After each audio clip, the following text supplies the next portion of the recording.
Hello students, welcome back to the channel the BST guru, जहां आपको हर टॉपिक मिलेगा इजी एक्सप्लेनेशन में। तो चैनल को लाइक, शेयर और सब्सक्राइब करना ना भूलें। आज हम करेंगे चैप्टर फर्स्ट का revision in one shot. Within 10 minutes हम कंप्लीट चैप्टर कर लेंगे। तो लेट्स स्टार्ट। फर्स्ट है management. Meaning of management. Management क्या है? It is the process of getting things done with the aim of achieving goal efficiently and effectively. इसमें तीन words आ रहे हैं हमारे। One is the process, second is the efficiency and third one is the effectiveness. Process क्यों कहते हैं? क्योंकि इसमें हमारे मैनेजमेंट के 5 फंक्शंस आते हैं। 5 फंक्शंस कौन कौन से हैं? Planning, organising, staffing, directing, controlling, जिन्हें आप पोस्ट डीसी के नाम से भी लर्न कर सकते हो। एफिशिएंसी, एफिशिएंसी में सी है। इसका मीनिंग क्या है?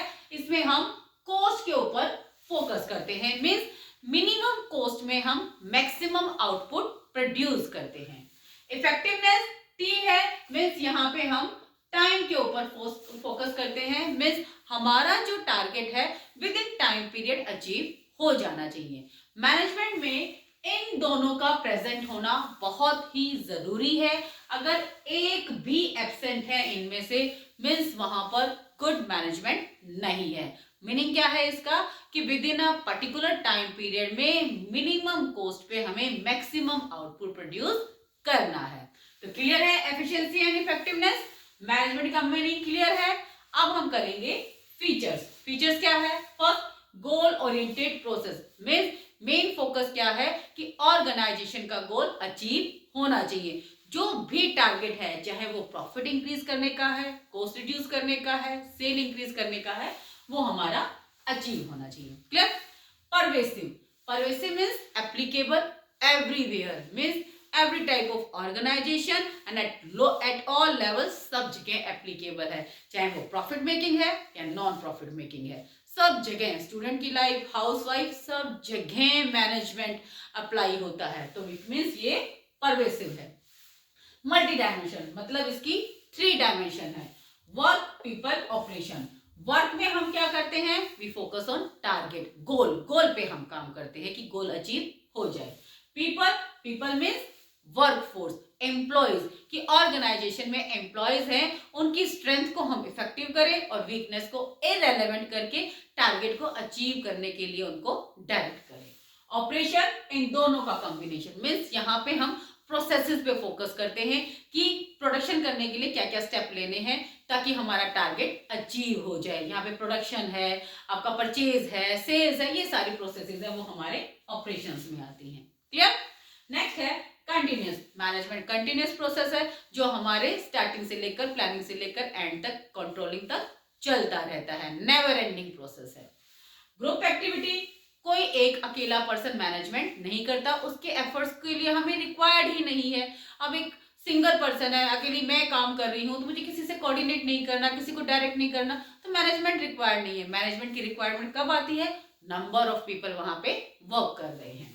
Dynamic, dynamic means changes. C है, सी मीन्स चेंज, कि हमारा सराउंडिंग एनवायरनमेंट चेंज होता रहता है, तो मैनेजमेंट भी उसके अकॉर्डिंग चेंज होता है। अगर वो चेंज नहीं होगा तो हमारी ऑर्गेनाइजेशन है वो सक्सेसफुल नहीं हो पाएगी, वो डिक्लाइनिंग पाथ पे रन कर जाएगी। तो उसे चेंज होना पड़ता है। Next, intangible force. Intangible means जिसकी प्रेजेंस को आप जस्ट फील कर सकते हो, फिजिकल एग्जिस्टेंस नहीं होती। मैनेजमेंट इंटेंजिबल है। अगर ऑर्गेनाइजेशन गोल अचीव कर रही है तो गुड मैनेजमेंट है, ऑर्गेनाइजेशन गोल अचीव नहीं कर रही मीन्स पुअर मैनेजमेंट है। फीचर्स क्लियर है। नेक्स्ट है ऑब्जेक्टिव। ऑब्जेक्टिव ऑर्गेनाइजेशन में मैनेजमेंट के 3 हैं, ऑर्गेनाइजेशनल, सोशल, पर्सनल। ऑर्गेनाइजेशन में मतलब जो ऑर्गेनाइजेशन से रिलेटेड है। इसमें हमारी 3 टर्म है, survival, profit, growth. Survival, organisation को सर्वाइव करना है, मार्केट में एग्जिस्ट करना है, उसके लिए एफर्ट्स करने हैं। यहाँ पे ऑर्गेनाइजेशन का जो प्रॉफिट है वो उसके कॉस्ट के इक्विवेलेंट होना चाहिए। प्रॉफिट, अब कॉस्ट से ऊपर हमें कुछ अर्न करना है ताकि हम ऑर्गेनाइजेशन है जो हम एफर्ट्स कर रहे हैं उसके लिए हमें कुछ इन रिटर्न मिले। ग्रोथ, अब सर्वाइवल हो गया, मार्केट में एग्जिस्टेंस होगी, हमें रिवॉर्ड में प्रॉफिट मिल गया, अब हम अपने बिजनेस को एक्सपेंड करना चाहते हैं, मीन्स ग्रोथ करना चाहते हैं। सोशल ऑब्जेक्टिव, किससे रिलेटेड है? सोसाइटी से रिलेटेड, मीन्स ओवरऑल सोसाइटी का डेवलपमेंट करना है, गुड क्वालिटी के प्रोडक्ट देने हैं, एम्प्लॉयमेंट अपॉर्चुनिटीज प्रोवाइड करनी है, eco friendly method of production use करने हैं, अपने को ये लो प्राइस पे प्रोडक्ट देने हैं। ये सारे हमारे सोसाइटी के ऑब्जेक्टिव हैं। Personal objective related to employ, employ को क्या चाहिए? गुड सैलरी चाहिए, गुड वर्किंग कंडीशन चाहिए, पीयर रिकॉग्निशन चाहिए, पर्क्स चाहिए, ताकि उसकी ओवरऑल ग्रोथ हो सके। तो ये हमारे क्या है? Personal objective. Clear? Next topic है हमारा इंपॉर्टेंस, मींस मैनेजमेंट क्यों इंपॉर्टेंट है? इंपॉर्टेंट है क्यों? It helps in achieving group गोल। देखो, अकेले इंसान को तो मैनेजमेंट की रिक्वायरमेंट नहीं है। रिक्वायरमेंट कब है? जब बहुत सारे वर्कर्स हैं, एम्प्लॉयज हैं, काम कर रहे हैं, और उस ग्रुप गोल का क्या है? ओवरऑल ऑर्गेनाइजेशन का गोल, कि हमारे मैनेजमेंट है ओवरऑल ऑर्गेनाइजेशन के गोल को अचीव करने में हेल्प करता है, सारे एम्प्लॉयज को डायरेक्ट करके। एफिशिएंसी, इंक्रीज एफिशिएंसी, मैनेजमेंट है, मैनेजमेंट एम्प्लॉयज की एफिशिएंसी को इंक्रीज करता है, मोटिवेट करके उन्हें कि आप बेटर काम कैसे कर सकते हो। आप मोटिवेटेड एम्प्लॉयज होंगे तो ज्यादा खुश होकर काम करेंगे और हमारी कॉस्ट रिड्यूस हो जाएगी, उनकी एफिशिएंसी इंक्रीज होगी। Management creates a dynamic organisation. Dynamic organisation means changing. Management ही है जो सराउंडिंग में, जो एनवायरनमेंट में जो भी चेंजेस आ रहे हैं, अपग्रेडेशन आ रहे हैं, उनको ऑर्गेनाइजेशन में इंप्लीमेंट करने में, इंट्रोड्यूस करने में हेल्प करता है। अपने एम्प्लॉयज को मोटिवेट करके, डायरेक्ट करके, पॉजिटिव लीडरशिप देके, ताकि वो चेंजेस को इंट्रोड्यूस करने में अपना एग्रीमेंट शो करें। Next, helps in achieving personal objective. Personal objective क्या थे? गुड सैलरी, आपका पर्क्स है, आपका गुड वर्किंग कंडीशन है। तो मैनेजमेंट है, मैनेजमेंट क्या करता है? आपको मोटिवेट कर रहा है कि आप अच्छे से काम करें, आपको जितने भी चेंजेस है एक्सेप्ट करने में हेल्प कर रहा है। अगर आप बेटर तरीके से काम करेंगे तो आपकी सैलरी इंक्रीज होगी और इनडायरेक्टली हमारी ऑर्गेनाइजेशन का ऑब्जेक्टिव है वो भी अचीव हो जाएगा। Next, development of society. Development of society, management क्या करता है? आपको गुड क्वालिटी का प्रोडक्ट प्रोवाइड करा रहा है, एम्प्लॉयमेंट जनरेट कर रहा है, इससे हमारी सोसाइटी का डेवलपमेंट हो पाता है। क्लियर? ये भी टॉपिक क्लियर हो गया। Now levels of management, means management के कितने लेवल हैं? मैनेजमेंट के 3 लेवल्स हैं, top level, middle level, supervisory level. Function क्या है? टॉप लेवल मींस टॉप पे है, उसका क्या फंक्शन होगा? ओवरऑल ऑर्गेनाइजेशन के रिगार्डिंग प्लानिंग करना, पॉलिसीज फॉर्मुलेट करना, ऑर्गेनाइजेशन के सर्वाइवल के बारे में सोचना, आउटसाइड में जो भी एनवायरनमेंट है उसके साथ कोऑर्डिनेट करना, ताकि हमारी ऑर्गेनाइजेशन है वो ग्रो कर सके, मींस ओवरऑल ऑर्गेनाइजेशन का सर्वाइवल। मिडिल लेवल मैनेजमेंट किससे रिलेटेड है? जिसमें हमारे सारे डिपार्टमेंटल हेड्स आते हैं। आपका परचेज डिपार्टमेंट का हेड, प्रोडक्शन मैनेजर है, सेल्स मैनेजर है, मार्केटिंग मैनेजर, ये सारे डिपार्टमेंटल हेड हमारे मिडिल लेवल में ही आते हैं। फंक्शन क्या है? अपने डिपार्टमेंट के लिए रिसोर्सेज अरेंज करना, वहां के लिए मैन पावर अरेंज करना, टॉप लेवल ने जो पॉलिसीज बनाई है उनको इम्प्लीमेंट करना, ताकि ऑर्गेनाइजेशन गोल को अचीव करने में हेल्प मिल सके। क्लियर? नेक्स्ट है सुपरवाइजरी लेवल। कौन आते हैं इसमें? सुपरवाइजरी लेवल में जितने भी हमारे अकाउंटेंट्स हैं, फॉरमैन हैं, सुपरवाइजर्स हैं, ये सब हमारे सुपरवाइजरी लेवल में आते हैं। ये डायरेक्टली वर्कर्स के कांटेक्ट में रहते हैं, वर्कर्स की एक्टिविटीज को सुपरवाइज करते हैं। तो इनका मेन काम क्या है? वर्कर्स की वर्क को सुपरवाइज करना, उनको मोटिवेट करना, उनके जो ग्रीवेंसेस हैं उनको मिडिल लेवल टॉप मैनेजमेंट तक कन्वे करना, और उनके जो भी हैं स्टैंडर्ड्स हैं, उनका आउटपुट है उसको प्रॉपरली चेक करना कि वो प्रॉपरली क्वालिटी स्टैंडर्ड्स मेंटेन कर रहे हैं या नहीं कर रहे हैं। क्लियर? नेक्स्ट आता है हमारा nature of management. Nature of management में क्या क्या है? Management as an art, management as science and management as profession. Art क्या है? Means skilful application of knowledge. इसमें हमारी कौन कौन सी चीजें आती हैं? फर्स्ट है इसमें हमारा theoretical knowledge. Theoretical knowledge means इसका लिटरेचर अवेलेबल है, जो हमारे मैनेजमेंट में भी अवेलेबल है। डांस है, सिंगिंग है, सबका लिटरेचर अवेलेबल है। मैनेजमेंट में भी हम बुक्स पढ़ रहे हैं, आप भी अपनी 12th में बुक पढ़ रहे हो, तो मीन्स ये फीचर आर्ट की मैनेजमेंट में प्रेजेंट है। नेक्स्ट है पर्सनलाइज्ड एप्लीकेशन, मीन्स जितने भी आर्टिस्ट हैं सब अपने अपने तरीके से अपनी आर्ट को प्रेजेंट करते हैं। डांसर हैं, डिफरेंट डिफरेंट डांसर्स अपने तरीके से प्रेजेंट करते हैं। सिंगर्स हैं, डिफरेंट तरीके से गाते हैं, तो मीन्स पर्सनलाइज्ड एप्लीकेशन है, चाहे ट्रेनिंग एक ही जगह से क्यों ना ली हो।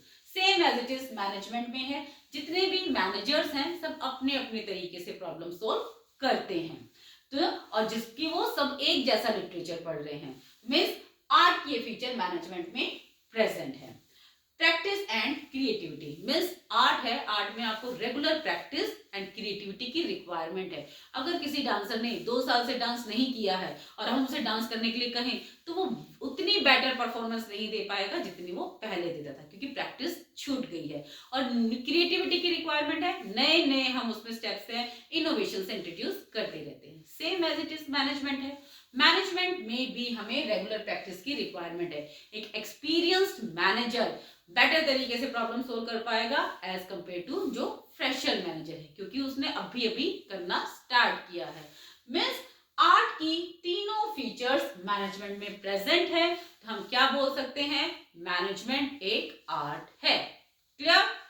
नाउ साइंस, साइंस क्या है, साइंस क्या है, सिस्टमेटाइज्ड बॉडी ऑफ नॉलेज है जो हमें इवेंट्स और किसके ऊपर बेस्ड है, वेरियस इवेंट्स है, ट्रूथ है, एक्सपेरिमेंट्स है, फैक्ट्स है, उनके ऊपर बेस्ड है। अब हम देखते हैं कि साइंस की फीचर मैनेजमेंट में प्रेजेंट है या नहीं है।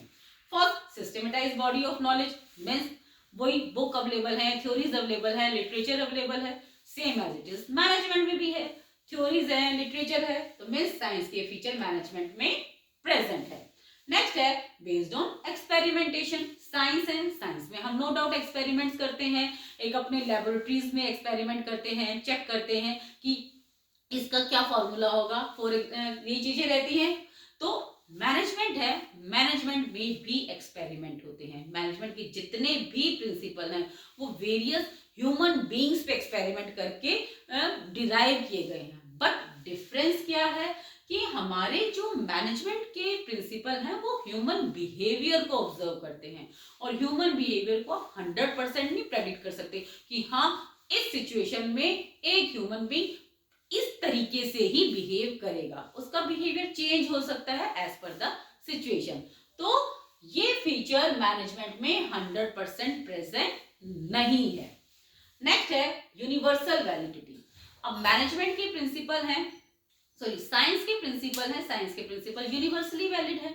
H2O है, वाटर है, इंडिया में वाटर, यूएसए में वाटर, चाइना में water, in throughout the world everywhere water है, means throughout the world वो एज इट इज अप्लाई होते हैं। Same as it is management के प्रिंसिपल भी यूनिवर्सल वैलिड हैं, नो डाउट, बट क्योंकि वो ह्यूमन बीइंग्स के बिहेवियर को ऑब्जर्व करके बने हैं तो उनमें कुछ मॉडिफिकेशन किए जा सकते हैं कि जैसी सिचुएशन है, तो मीन्स यूनिवर्सल वैलिड है बट विद सम मॉडिफिकेशन। तो ये फीचर भी मैनेजमेंट में 100% प्रेजेंट नहीं है। तो इन कंक्लूजन हम क्या कह सकते हैं कि ये फीचर 100% प्रेजेंट है, ये नहीं है और ये भी नहीं है। तो मैनेजमेंट है, management is not a pure science, it is a soft science और a social science. Clear? Now है प्रोफेशन, कि प्रोफेशन अब क्या है, प्रोफेशन क्या है जो बैक्ड बाय थ्योरेटिकल नॉलेज है और वेयर एंट्री क्या है, रिस्ट्रिक्टेड है, मींस हर कोई नहीं किसी भी प्रोफेशन को ऑप्ट कर सकता।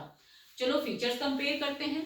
फर्स्ट है well defined body of knowledge, her profession में अपना लिटरेचर है, थ्योरी है कि वहां पे आपकी हर प्रोफेशन में जो फॉर एग्जांपल डॉक्टर है या लॉयर है सब अपना अपना लिटरेचर पढ़ते हैं उसके बाद ही बन पाते हैं। Same as it is management है, मैनेजमेंट में भी लिटरेचर अवेलेबल है, हम अपनी बुक्स पढ़ रहे हैं। क्लियर? ये फीचर प्रेजेंट है। नेक्स्ट रिस्ट्रिक्टेड एंट्री, हर प्रोफेशन में एंट्री रिस्ट्रिक्टेड है, आपको कोई ना कोई एंट्रेंस एग्जाम क्लियर करना पड़ेगा तभी आप उस प्रोफेशन में एंट्री कर सकते हैं। जैसे डॉक्टर बनना है नीट क्लियर करना है, लॉयर बनना है क्लैट क्लियर करना है, आपको चार्टर्ड अकाउंटेंट बनना है सीए के लिए आपको एंट्री लेनी है। क्लियर है ऐसा? बट मैनेजमेंट है, मैनेजमेंट में अभी ऐसा नहीं है। मैनेजमेंट में मैनेजर बनने के लिए आपको हर कोई ऐसा एंट्रेंस एग्जाम क्लियर करना नहीं है कि हाँ भी ओनली ये पर्सन है वही मैनेजर बन सकता है। एक नॉर्मल ग्रेजुएट पर्सन भी एमबीए किया हुआ भी मैनेजर बन सकता है। मीन्स ये फीचर अभी फुल्ली प्रेजेंट नहीं है बट आने वाले कमिंग फ्यूचर में प्रेजेंट हो जाएगी। नेक्स्ट है प्रोफेशनल एसोसिएशन। जितनी भी कोई भी प्रोफेशन है, सबकी अपनी अपनी प्रोफेशनल एसोसिएशन है जिनके अंडर उनको रजिस्टर्ड होना पड़ता है। सेम फॉर एग्जांपल लॉयर है, उनको बार काउंसिल ऑफ इंडिया है उसके अंडर रजिस्टर्ड होना पड़ेगा, तभी वो लॉ की प्रैक्टिस कर पाएंगे। बट इन मैनेजमेंट है, किसी भी मैनेजर को मैनेजमेंट एसोसिएशन के साथ रजिस्टर्ड होना कंपलसरी नहीं है। वो उसमें रजिस्ट्रेशन कराए बिना भी किसी भी ऑर्गेनाइजेशन में मैनेजर अपॉइंट हो सकते हैं। मीन्स ये फीचर भी 100% प्रेजेंट नहीं है। Code of conduct, code of conduct क्या होता है? जो आपके बिहेवियर को रेगुलेट करता है। जितने भी प्रोफेशन है सॉरी जितने भी प्रोफेशन है, जितनी उनकी प्रोफेशनल एसोसिएशन है, सभी ने अपने अपने मेंबर्स के लिए कोड ऑफ कंडक्ट है वो डिसाइड कर रखा है कि आपको ये चीजें फॉलो करनी है। फॉर एग्जांपल डॉक्टर है, डॉक्टर को क्या करना है? व्हाइट कोट पहनना है अपना जब वो ऑन ड्यूटी है। लॉयर है, लॉयर को क्या करना है? अपना ब्लैक कोट पहनना है जब वो अपने कोर्ट में है। तो same as it is manager है, मैनेजर के लिए भी ऐसा कोड ऑफ कंडक्ट नहीं है कि एज एन मैनेजर आपको यही ड्रेस कोड फॉलो करना पड़ेगा। मीन्स ये फीचर भी 100% प्रेजेंट नहीं है। नेक्स्ट है सर्विस मोटिव। जितने भी प्रोफेशन है सबका अपना एक ही मोटिव होता है, अपने क्लाइंट को सर्विस प्रोवाइड कराना, उनको सर्विसेज देना, अपनी क्या उनको जस्टिस देना। फॉर एग्जांपल डॉक्टर है, डॉक्टर का मेन मोटिव क्या है? अपने पेशेंट की लाइफ को सेव करना। लॉयर है, लॉयर का मेन मोटिव क्या है? कि अपने जो भी क्लाइंट है उनको जस्टिस देना। बट मैनेजमेंट क्या है? मैनेजमेंट का मेन मोटिव अभी क्या है? प्रॉफिट अर्न करना। बट धीरे धीरे प्रॉफिट के साथ साथ हम अपनी सोशल सर्विसेज है, सोशल रिस्पॉन्सिबिलिटी है, उसको भी फुलफिल कर रहे हैं। वो एडिशनल हमारा मोटिव है, होल एंड सोल मोटिव नहीं है कि हम प्रॉफिट छोड़ के सिर्फ सोशल सर्विस ही करेंगे। नो, फर्स्ट प्रॉफिट है, फिर हम साथ के साथ सोशल रिस्पॉन्सिबिलिटी भी परफॉर्म कर रहे हैं। मीन्स ये फीचर भी 100% प्रेजेंट नहीं है। तो इन कंक्लूजन में हम क्या कह सकते हैं कि मैनेजमेंट है, management at present is not a full fledged profession, but in coming years it can be a profession. Clear? Next है हमारा कोऑर्डिनेशन। कोऑर्डिनेशन क्या होता है? It is a synchronisation of the activities of various department. Means आपकी organisation में जितनी भी activities run हो रही है उनको सिंक्रोनाइज करना, मीन्स स्मूथली रन करना एक ही टाइम पे, ताकि ऑर्गेनाइजेशन का गोल इजीली अचीव हो सके। क्लियर? अब इसकी फीचर्स क्या है? फर्स्ट है ग्रुप एफर्ट्स। मैनेजमेंट क्या है? Management integrates group efforts. Group efforts means organisation में जितने भी नंबर ऑफ एम्प्लॉइज काम कर रहे हैं उनको इंटीग्रेट करना, एक साथ लेके आना, ताकि ऑर्गेनाइजेशन का टारगेट इजीली अचीव हो सके। Next unity of action. Unity of action कि उस ग्रुप एफर्ट को एक सिंगल डायरेक्शन प्रोवाइड करना। सिंगल डायरेक्शन कौन सी? ओवरऑल ऑर्गेनाइजेशन का गोल, कि सारी एक्टिविटीज सिर्फ ऑर्गेनाइजेशन गोल को अचीव करने के लिए होनी चाहिए, डिफरेंट डिफरेंट डायरेक्शन में मूव नहीं करनी चाहिए। नेक्स्ट है कंटिन्यूअस प्रोसेस। कोऑर्डिनेशन क्या है? कंटिन्यूअस प्रोसेस है, प्लानिंग से लेकर कंट्रोलिंग तक चलता है। प्लानिंग में हम ओवरऑल ऑर्गेनाइजेशन के लिए प्लान करते हैं, फिर हम वेरियस इंडिविजुअल डिपार्टमेंट्स के लिए गोल्स टारगेट डिसाइड करते हैं। तो उन दोनों में कोऑर्डिनेशन होना चाहिए कि डिपार्टमेंट का गोल अचीव होगा तो वो हमें ओवरऑल ऑर्गेनाइजेशन के गोल को अचीव करने में सपोर्ट करेगा, हेल्प करेगा। हाँ, तो इस तरीके से प्लानिंग से हमारा स्टार्ट हो रहा है कोऑर्डिनेशन और कंट्रोलिंग तक चलता रहता है।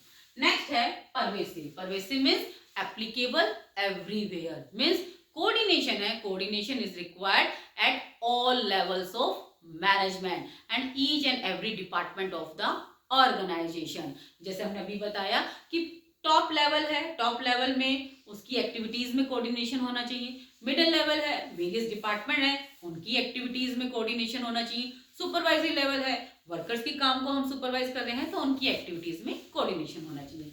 मीन्स सभी लेवल्स पे कोऑर्डिनेशन रिक्वायर्ड है। नेक्स्ट है रिस्पॉन्सिबिलिटी ऑफ ऑल मैनेजर। अब कोऑर्डिनेशन का मीनिंग ये नहीं है कि पर्टिकुलर एक लेवल के मैनेजमेंट की responsibility, no, it is a responsibility of all manager.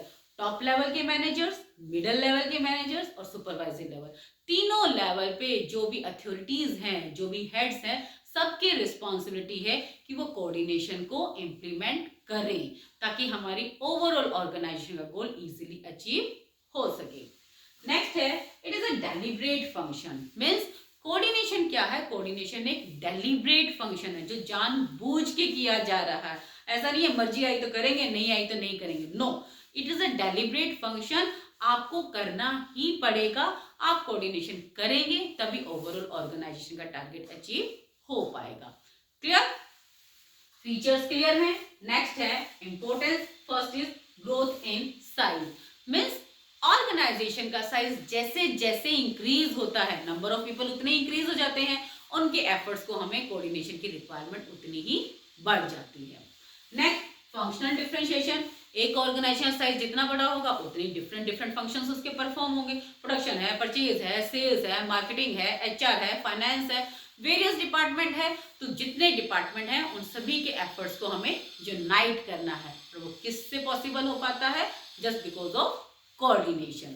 Next specialisation. Specialisation जैसे जैसे साइज इंक्रीज होगा हमें वेरियस स्पेशलिस्ट की भी रिक्वायरमेंट होगी जो अपनी अपनी लाइन में एक्सपर्ट हैं। अब हर स्पेशलिस्ट क्या सोचता है कि मैं एक्सपर्ट हूं, मुझे दूसरे से डिस्कस करने की रिक्वायरमेंट नहीं है। पर इससे क्या होगा? कॉन्फ्लिक्ट अराइज होगा, हमारी डिफरेंट डायरेक्शन में एक्टिविटीज परस्यू होंगी और टारगेट अचीव नहीं हो पाएगा।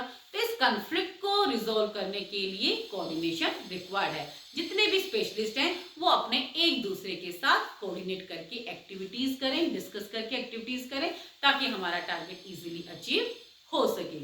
क्लियर?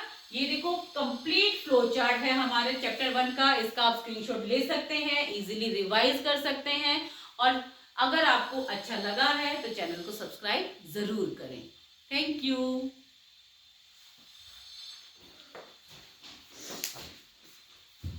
आइस